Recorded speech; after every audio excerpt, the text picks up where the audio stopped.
반갑습니다. 수요일 예배 자리에 나오신 우리 성도님들을 환영하고 축복합니다. 이제 나오신 여러분에게 하나님의 큰 은혜가 함께 하시기를 축복합니다. 우리 옆에 계신 분들과 함께 이렇게 인사 나누겠습니다. 하나님을 가까이 함이 복입니다.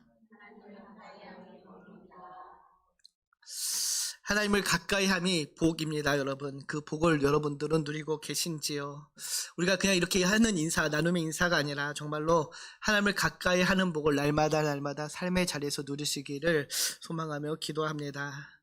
사순절 6번째 수요일입니다. 6번째 수요일이고요. 이제 이번 주가 종료 주일을 시작해서 고난 주간에 들어가게 되는데요. 이번 사순절을 여러분 어떻게 보내시고 계신지요? 주님을 기억하고 묵상하며 또 그 사랑에 감사함으로 보내고 있는지요? 우리가 이 사순절을 보내면서 정말로 주님의 그 십자가의 사랑을 다시 한번 깊이 묵상하며 그 은혜를 누리기를 소망합니다. 그래서 저희가 사순절을 보내면서 길이라는 그 주제의 말씀을 함께 나누고 있습니다. 지난 시간 마가복음 8장을 우리가 함께 나눴었죠. 무엇을 꿈꾸고 있는가라는 제목으로 마가복음 8장에 그 베드로의 고백을 함께 나눴었는데요. 주님과 함께 예루살렘 여정을 향하고 있는 그 제자들, 주님과 함께 가고 있지만은 주님과 다른 꿈을 꾸며 나아가는 그 제자들의 모습을 보면서 우리는 무엇을 꿈꾸며 무엇을 바라며 이 믿음의 길을 걷고 있는지를 함께 살펴봤었습니다. 서로 다른 꿈을 꾸며 서로의 자신의 그 생각을 갖고 주님을 따르는 제자들에게 지난 시간 살펴봤듯이 주님께서는 자기를 부인하고 자기 십자가를 지고 따르지 않으면은 내 제자가 되지 못한다라고 말씀을 하시죠. 사랑하는 한마음 가족 여러분, 나를 부인하고 나를 포기하지 않고는 우리는 주님의 제자의 삶을 살아갈 수 없다라는 것이죠. 나를 포기하지 않고 나를 부인하지 않고 이 제자의 길을 걸어갈 수 없다라는 것입니다. 한 손에는 나의 생각과 나의 뜻을 가지고 있으면서 또 다른 한 손에 예수님의 꿈을 쥐고 살아갈 수는 없다라는 것이죠. 둘 중에 하나는 포기해야 된다라는 것입니다. 그래서 제자의 길, 이 제자의 삶은 이 세상의 자랑이나 이 세상의 욕심을 쫓아가는 것이 아니라 우리를 위해 십자가에 달려 돌아가신 그 예수님을 바라보면서 주님께서 원하시는 길을 걸어가는 그것이 제자의 삶이요 제자의 길이라 할 수 있습니다. 지난 시간 살펴봤듯이 베드로와 제자들 같이 자신의 욕망을 숨기고 예수님을 쫓아가는 것이 아니라 하나님 나라가 이 땅에 임하기를 기대하면서 또 이미 이 땅에 온 하나님 나라의 완성을 위해서 묵묵히 순종하며 나아가는 그것이 바로 제자의 길이요 제자의 사명입니다. 그래서 이 제자의 길, 제자의 사명은 결국은 하나로 귀결되죠. 나는 죽고 예수로 살아가는 삶이라고 할 수 있는데요.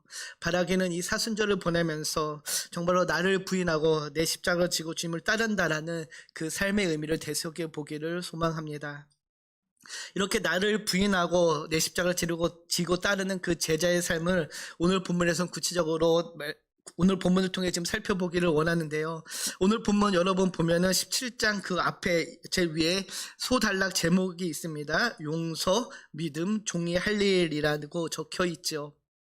이 단락의 제목을 통하여서 우리가 1절부터 10절까지 우리에게 알려주는 내용이 무엇인지를 알 수 있는데요.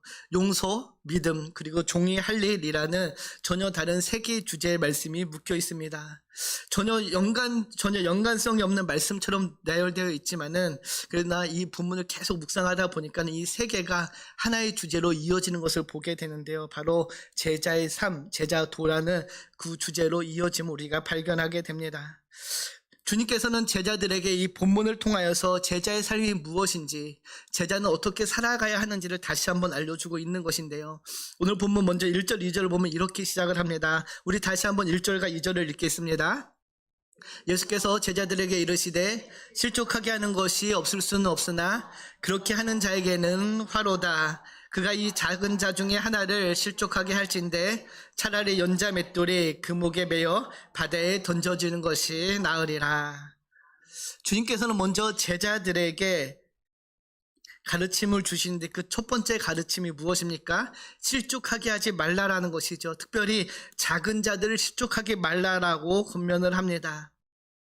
작은 자를 실족하게 하지 말라라는 이 말 무슨 뜻인지 좀 깊이 살펴봐야 되는데요. 먼저 이 작은 자라고 번역된 헬라어 미크로스는 크기로 하면 작은이란 뜻이고요. 수량으로 하면 적은, 그리고 길이로 하면 짧은, 나이로 하면 어린이라고 해석할 수 있는 단어입니다. 즉 이 미크로스란 단어는 상대적으로 부족하고 약한 것을 의미할 때 사용하는 단어인데요.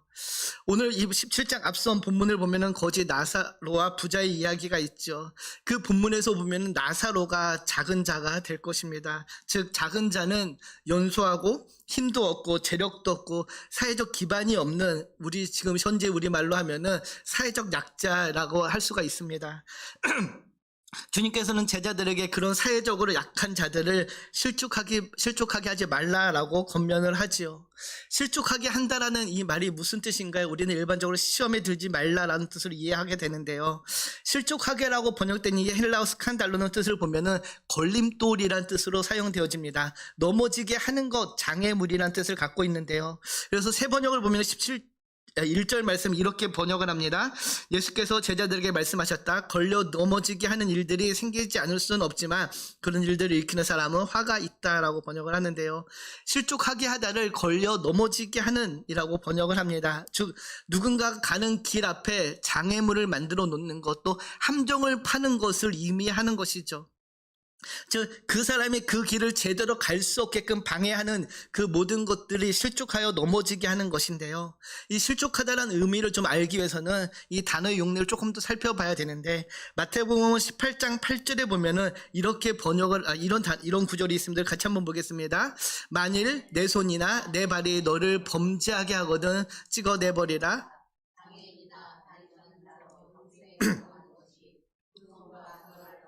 영원한 불에 던져지는 것보다 나으니라. 여기서 범죄하게 하거든 이란 이 단어가 스칸달론이라는 단어가 사용되었습니다. 즉 스칸달론이 이 단어의 뜻은 실족하게 하다, 넘어지게 하다라는 뜻인데요. 그 안에 포함된 의미는 죄를 범하게 만들다라는 뜻이 있는 것입니다. 즉 누군가를 실족하게 하지 말아라라는 그 뜻에는 그 사람으로 하여금 죄를 짓게 만들지 말라라는 의미가 있는 것이죠. 즉 누군가 나로 인하여서 죄를 지어서는 안 된다라는 의미인 것입니다. 그래서 그 렉삼 헬라어 성경사전을 보면은 이 스칸달리라는 단어의 뜻을 이렇게 이야기하는데, 죄의 원인을 제공하는 일체 행위를 이 스칸달론이라고 정의 내립니다. 그래서 17장 1절을 우리말 번역에서는 이렇게 번역을 하는데, 우리 같이 읽겠습니다. 우리말 성경을 같이 봅니다. 예수께서 제자들에게 말씀하셨습니다. 죄짓게 하는 일이 언제나 있게, 죄짓게 하는 그 사람에게는 재앙이 있을 것이다. 죄를 짓게 하는 그 사람에게 재앙이 있을 것이다 라고 이야기하고 있죠. 사랑하는 성도 여러분, 걸려 넘어지게 하는 것, 실족하게 하는 것, 죄를 짓게 하는 그 사람에게 화가 있다라고 이야기합니다. 우리는 주님께서 왜 이 말씀을 지금 제자들에게 하고 있는지를 지금 살펴봐야 되는데요. 주님께서 이 말씀을 하신 그 배경은 바로 앞에 바리새인들에게 교훈을 준 다음에 지금 제자들에게 작은 자를 실족하게 하는 자는 화가 있다라고 이야기하고 있습니다. 바리새인들이 어떤 사람들일까? 종교 지도자들이었습니다. 그러나 그들은 하나님의 율법을 자신들에게 맞게 타협하고 수정하며 지켜나갔지요.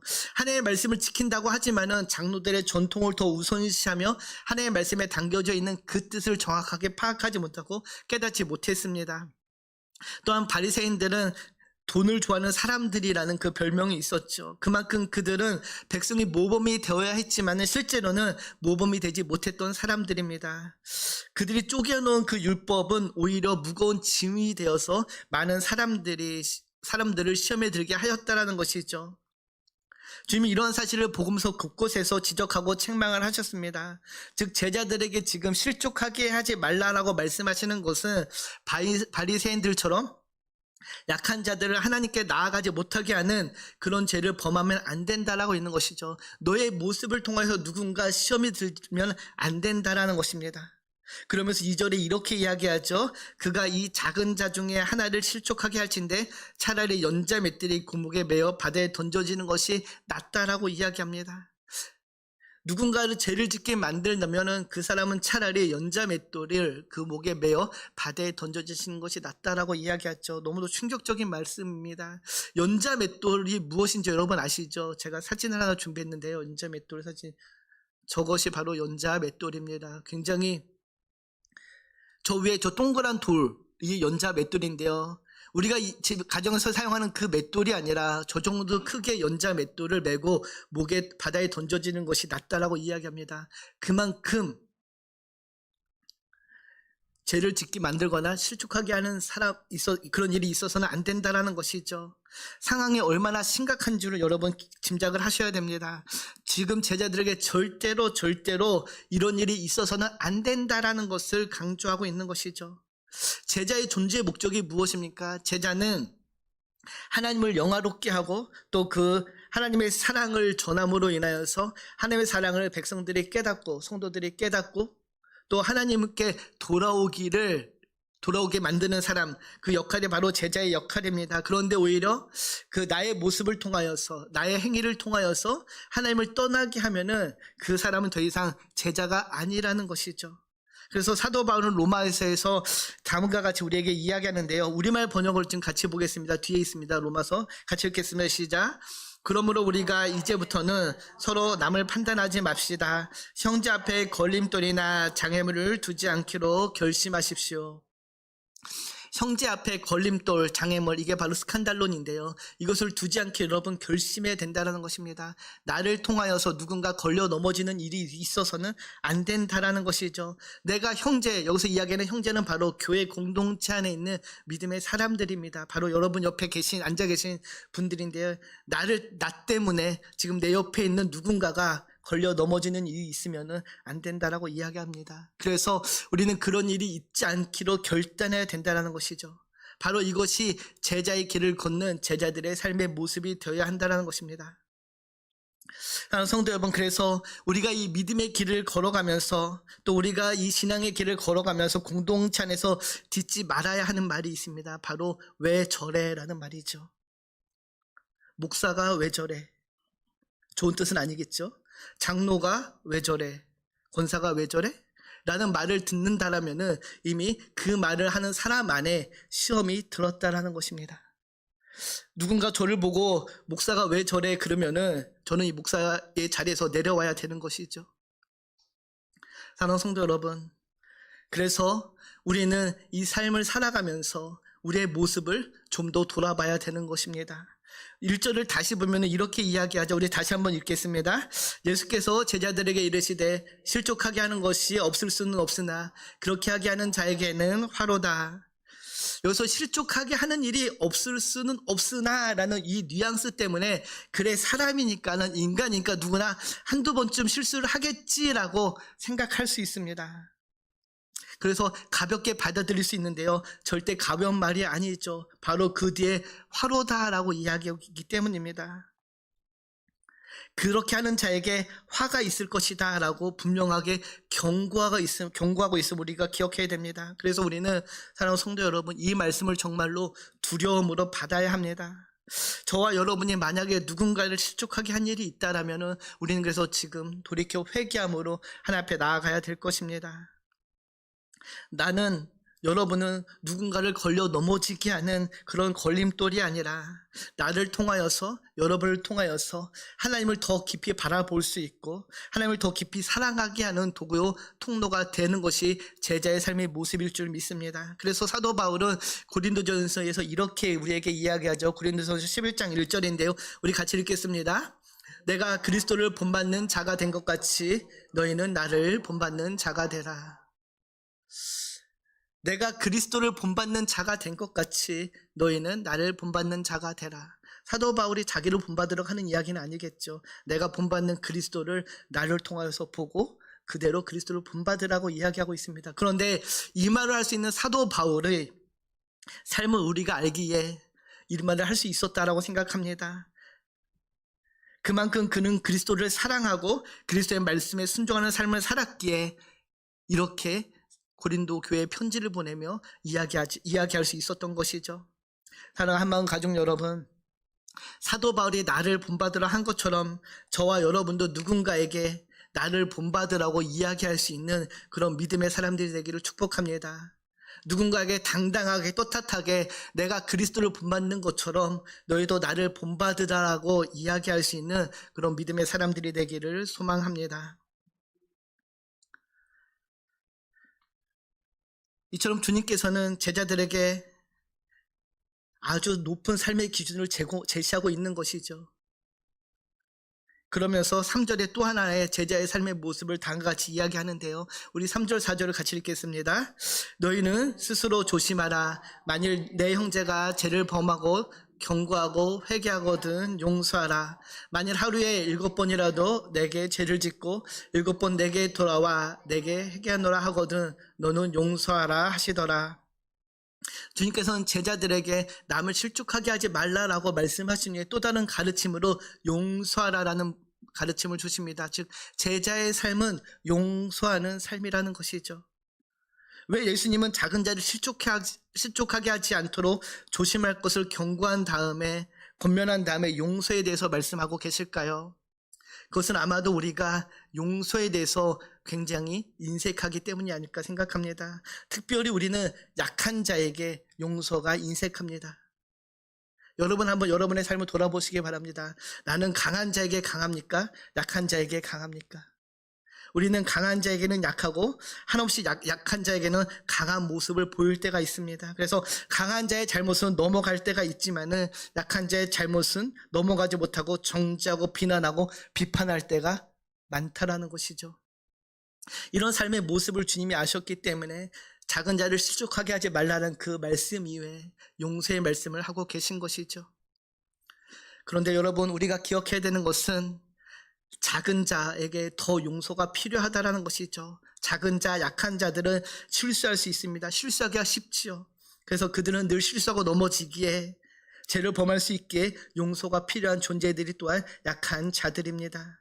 그래서 주님께서는 용서하라고 우리에게 권면하고 있습니다. 근데 그 용서의 기준이 무엇입니까? 4절을 보면 이렇게 이야기하죠. 우리 다시 한번 보겠습니다. 만일 하루에 7번이라도 내게 죄를 짓고 7번 내게 돌아와 내가 회개하노라 하거든 너는 용서하라.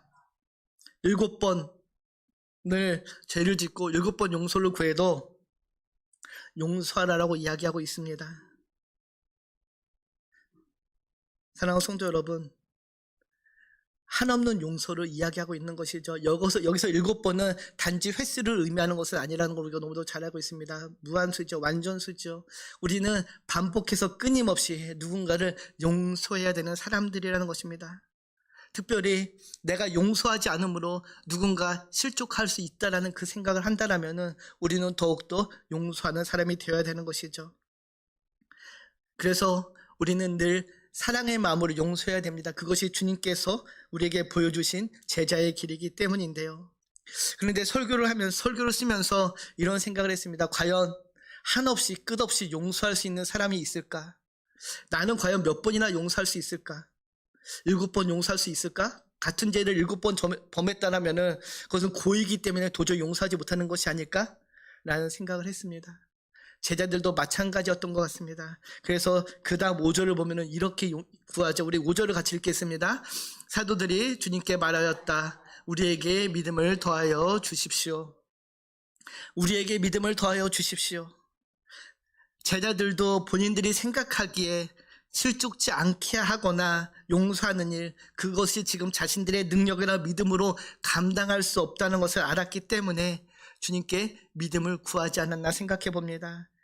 본인들의 지금 믿음으로는 역부족이라고 생각했기에 주님 저에게 믿음을 더하여 주시옵소라고 지금 간청을 하고 있는데요. 이렇게 제자들의 믿음을 구하는 요청에 근데 주님께서는 의외의 대답을 하시죠. 믿음이 더해지는 가르침이 아니었는데요. 6절에 이렇게 말씀하십니다. 우리 6절을 같이 보겠습니다. 주께서 이르시되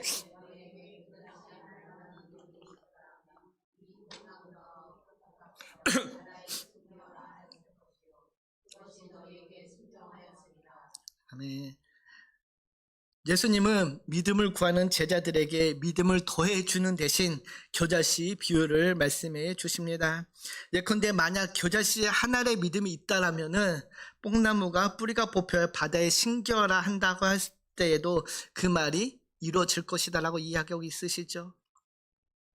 주님께서 이렇게 말씀하신 이유가 무엇일까요? 너에게 더해줄 믿음이 없다라는 것입니다. 중요한 것은 너희에게 겨자씨만한 믿음이 있어도 충분하다라는 것이죠. 제자들은 주님이 말씀하신 대로 또 주님의 가르침대로 살려면은 더 큰 믿음이 필요하다라고 생각했습니다. 그래서 지금 자신들에게 더 큰 믿음을 달라고 간청을 하지요. 그런데 주님께서는 겨자씨만한 믿음이면은 이미 족하다라고 이야기하고 계십니다. 사랑하는 성도 여러분, 겨자씨는 아주 작은 씨입니다. 거의 눈에 보이지 않는 정도의 작은 씨죠.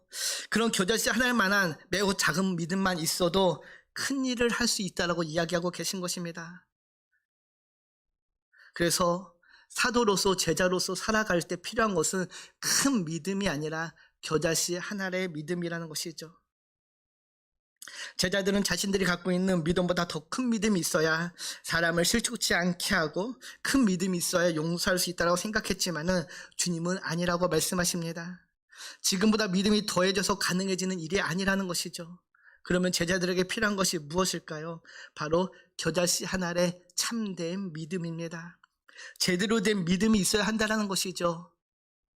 제대로 된 참된 믿음을 가지면은 그 무엇도 할 수 있다라는 것입니다. 사랑하는 한마음 가족 여러분, 저와 여러분에게 제대로 된 참된 믿음이 있는지요? 우리가 믿는 이 믿음이 무엇입니까? 요한복음 3장 16절에 이렇게 이야기하죠. 우리 너무들 잘 알고 있는 말씀인데 같이 읽겠습니다. 하나님이 세상을 이처럼 사랑하사 독생자를 주셨으니 이는 그를 믿는 자마다 멸망하지 않고 영생을 얻게 하려 하심이라. 우리가 믿는 믿음이 바로 이 믿음입니다. 하나님이 나 같은 죄인을 너무도 사랑하셔서 나를 위해 독생자 예수 그리스도를 이 땅에 보내시고 그로 하여금 십자가에 죽게 하심으로 나의 죄를 없다 하시고 그분의 부활로 나를 죽음에서 건져내시어 이제는 하나님의 자녀 삼아주신 그 믿음이 바로 우리가 믿는 믿음이죠. 그래서 그 믿음을 바울은 갈라디아에서 이렇게 이야기합니다. 우리 같이 갈라디아서 2장 20절을 봅니다. 내가 그리스도와 함께 십자가에 못 박혔나니 그런즉 이제는 내가 사는 것이 아니요 오직 내 안에 그리스도께서 사시는 것이라. 이제 내가 육체 가운데 사는 것은 나를 사랑하사 나를 위하여 자기 자신을 버리신 하나님의 아들을 믿는 믿음 안에서 사는 것이라. 나를 위하여 자기 자신을 버리신 하나님의 아들을 믿는 그 믿음이 있으면 된다는 것입니다. 사랑하는 성도 여러분, 이 믿음은 우리가 예수를 주라 고백하는 믿음입니다. 우리에게는 이미 이 믿음이 있죠. 안 그런가요? 저와 여러분에게 우리는 이미 예수를 주로 고백합니다. 그러기에 우리는 이미 믿음이 있죠. 겨자씨 하나의 믿음이 이미 우리 안에 있다는 것입니다. 주님께서는 그 믿음이 너희 안에 있기에 이제는 너희는 충분히 나의 제자로 살아갈 수 있다는 것이죠. 사랑하는 성도 여러분, 그래서 우리 안에 이 믿음이 있기에 우리는 서로 사랑하고 용납하며 살아갈 수 있게 되는 것입니다. 제자의 삶을 살아갈 수 있게 되는 것이죠. 이 믿음이 어떤 믿음입니까? 바로 10,000달란트의 비유를 통하여 주님께서 알려주신 믿음입니다. 우리에게 아무리 잘못한 사람이 있더라도 그것은 결국 100데나리온의 빚진 자에 불과하다는 것이죠. 우리는 이미 10,000달란트의 빚을 탕감받았기에 우리 안에 그 은혜가 작동되어진다라면은, 그 믿음이 우리 안에 있다라면은 우리는 용서하며 살아갈 수 있다라는 것입니다. 그래서 골로새서 3장 13절에 이렇게 이야기하죠. 우리 같이 읽습니다. 누가 누구에게 불만이 있거든 서로 용납하여 피차 용서하되 주께서 너희를 용서하신 것 같이 너희도 그리하고. 나에게 상처 주고 패준 사람, 나에게 잘못한 사람을 용서하는 기준은 언제나 주님께서 나를 용서하신 것 같이 용서하는 것입니다. 주님께서는 우리를 용서하실 때, 우리 죄를 사하여 주실 때 그 어떤 조건도 달지 않으셨지요. 그냥 나를 사랑하시기에, 우리를 사랑하시기에 우리의 죄를 사해 주셨습니다. 이것이 우리가 형제를 바라봐야 하는 믿음의 눈이 될 줄 믿습니다. 주님께서 나를 긍휼히 여기사 나를 용서하셨다라는 그 믿음이 있다면 우리 역시 그대로 나도 내게 잘못한 사람의 허물을 덮어줄 수 있다라는 것이죠. 문제는 무엇입니까? 우리에게 더 큰 믿음이 필요한 것이 아니라 제대로 된 겨자씨 하나의 믿음이 필요하다라는 것입니다. 정말로 참된 믿음이 우리 안에 필요하다라는 것이죠. 우리는 간혹 이렇게 이야기합니다. 나의 믿음이 연약해서, 나는 아직 믿음이 부족해서 그렇게 할 수 없다고, 그런 삶을 살 수 없다고 핑계를 댑니다. 믿음 뒤로 숨으려고 하지요. 그런데 주님께서 말씀하십니다. 겨자씨만한 믿음이라도 제대로 된 믿음을 가지고 있다라면은 그 믿음으로 충분하다라고 이야기하고 계십니다. 사랑하는 성도 여러분, 오늘 저와 여러분에게 이 겨자씨 하나에 참된 믿음이 있기를 축복합니다. 이렇게 참된 믿음이 있다라면은 그 믿음으로 사는 삶을 7절에서 10절에 이렇게 말씀해 주십니다. 우리 같이 10절 말씀 한 줄 같이 보겠습니다. 이와 같이 너희도 명령받은 것을 다 행한 후에 이르기를 우리는 무익한 종이라 우리가 하여야 할 일을 한 것뿐이라 할지니라. 아멘. 참된 믿음으로 사는 사람은 그래서 결국 나는 무익한 종이라고 고백하는 삶을 산다라는 것입니다. 무익한 종의 고백이 무엇입니까? 지금까지 내가 한 그 모든 것들은 그저 주의 은혜로 살아가기에 내가 마땅히 해야 될 일이었습니다 라고 고백하는 것입니다. 우리가 주의 일을 감당하다 보면 어느새 나도 모르게 내가 주의 자리에 앉을 때가 있다라는 것이 있죠. 베드로가 성령의 능력을 받고 행한 일들을, 사도 바울이 성령의 능력으로 행한 일들을 보면은 그들은 충분히 높임을 받을 수 있었습니다. 한껏 교만해질 수 있는 자리에 있었죠. 그를 따르는 수많은 무리들이 있었습니다. 그럼에도 사도 바울이, 사도 베드로는 나는 무익한 종이었다라고 고백을 합니다. 주님만이 드러나기를 원하시고 나는 무익한 종으로 그저 내가 해야 할 일을 했을 뿐입니다라고 고백을 하지요.